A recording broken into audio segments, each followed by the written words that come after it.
Hi, my name is Sylvie. I am a certified health coach and fitness trainer. I help women look great and feel great through fasting and exercise.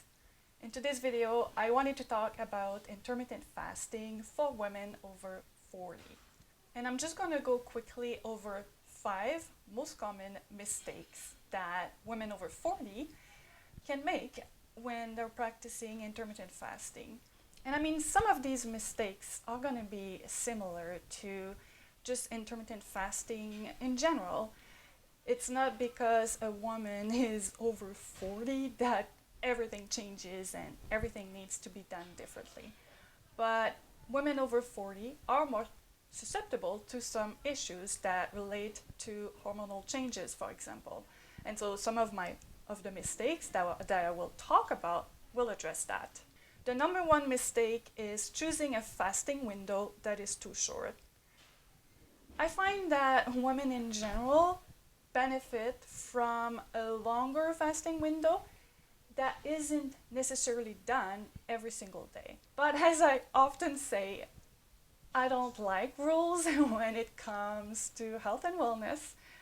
I like to call them guidelines, and I always encourage you to try different things, see what works best for your body, and that may change over time even. But that being said, I tend to prefer a longer fasting window for a couple of reasons. First of all, there is a metabolic switchover that happens when you fast longer. And that metabolic switchover is switching from glucose to producing ketones for energy. When you wake up in the morning after fasting for 12 hours or so, right? Typically, your body is running out of glycogen. But to have enough ketones for your body to start producing enough ketones to be officially in ketosis, which is 0.5 mmol per liter, you need longer. Most women will probably need to fast for at least 16 to 18 hours. And then you want to sustain that for a couple of hours at least. And so that's why I found that for me, the best fasting window was 20 hours. There's also OMAD, obviously, which is super popular right now, and that's a 23-hour fasting window. Obviously, that would really help getting you into that fat burning mode. And another one that's really good is alternate day fasting. With alternate day fasting, whether you do a modified version of alternate day fasting or a complete fast for 36 hours, you will also really benefit from that longer metabolic switchover. And of course, I'm talking about intermittent fasting without keto, because if you are doing intermittent fasting and keto, well, you'll be in ketosis always. So that will not be as much of an issue. And actually, that's one of the reasons why when I am on the keto diet, which I don't tend to do a lot, but I've done it and I will do it again, I don't fast as long when I'm on the keto diet. I typically have lunch and dinner, and so I just skip breakfast. But again, it's a matter of experimenting and finding out what works for you. Also, if you fast longer, you'll have a greater calorie deficit, easier, and it won't be necessary for you to fast every single day. In fact, I would probably recommend that you start by not fasting every single day, which brings me to the second most common mistake that women over 40 make when intermittent fasting: not cycling their diet and intermittent fasting method. I think it's a good idea to not always do the same thing when you practice intermittent fasting.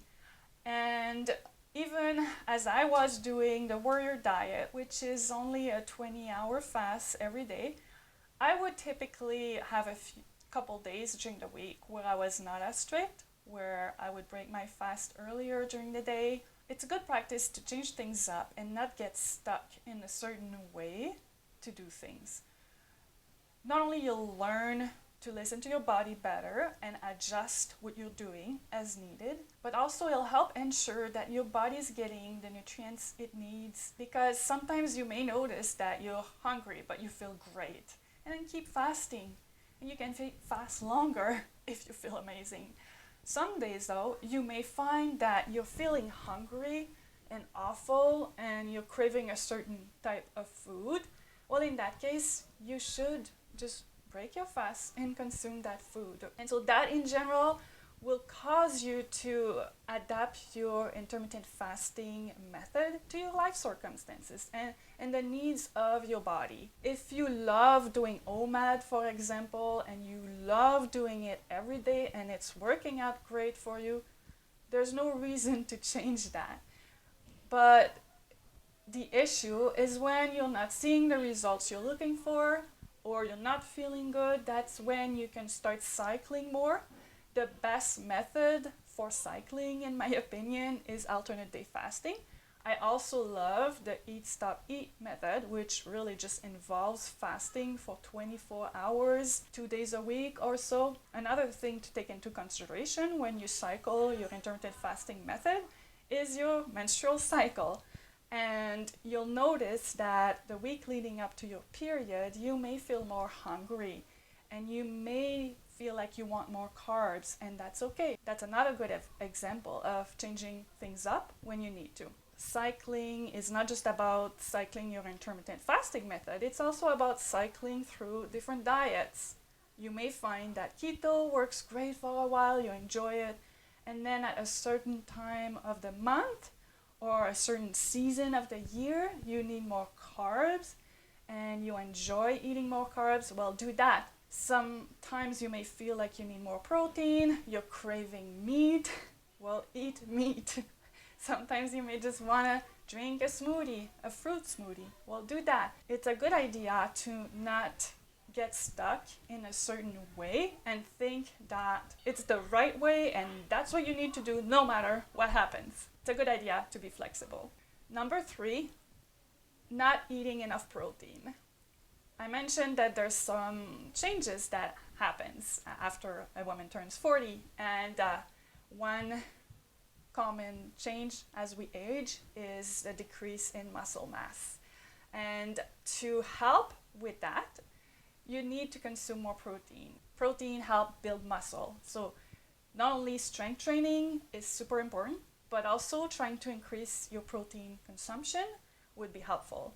So yeah, there are some disadvantages. As we age, we lose muscle mass, our metabolism changes, but keep in mind that you can combat muscle loss as you age, but you cannot gain experience unless you age. Personally, I love getting older. I love how confident I feel and how wiser I get, how much potential I see in my future years. Life is a journey and you can do amazing things no matter where you are at in life. Mistake number 4, not drinking enough water. It's easy for everyone to not drink enough water. It is generally recommended that you consume at least 74 ounces of water, or 9 cups, each day. And the issue for women over 40, because as you age, it turns out that your thirst sensation decreases for some reason, and also your renal retention of water. Mistake number 5, not dealing with sleep issues. Poor sleep is another pretty common issue for women over 40.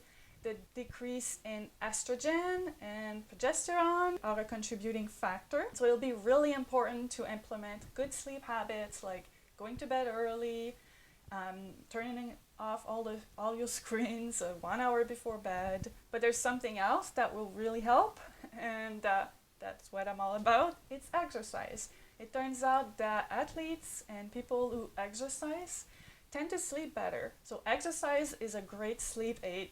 Take advantage of it. Another thing that I found that really helps me is a tart cherry juice concentrate. Tart cherries are filled with natural melatonin, and your body needs melatonin for you to sleep well. So I really found the tart cherry juice concentrate helpful. It helps me stay asleep and sleep soundly. That's something that you may want to consider trying. So that's it. Intermittent fasting for women over 40 is not hugely different, but obviously the changes like loss of muscle mass and a decrease in estrogen and progesterone can contribute to weight gain, make it harder to lose weight as well. But fortunately, intermittent fasting and exercise together are the perfect combo to help you overcome that. And that's what I am here for. Thank you for watching and see you next week.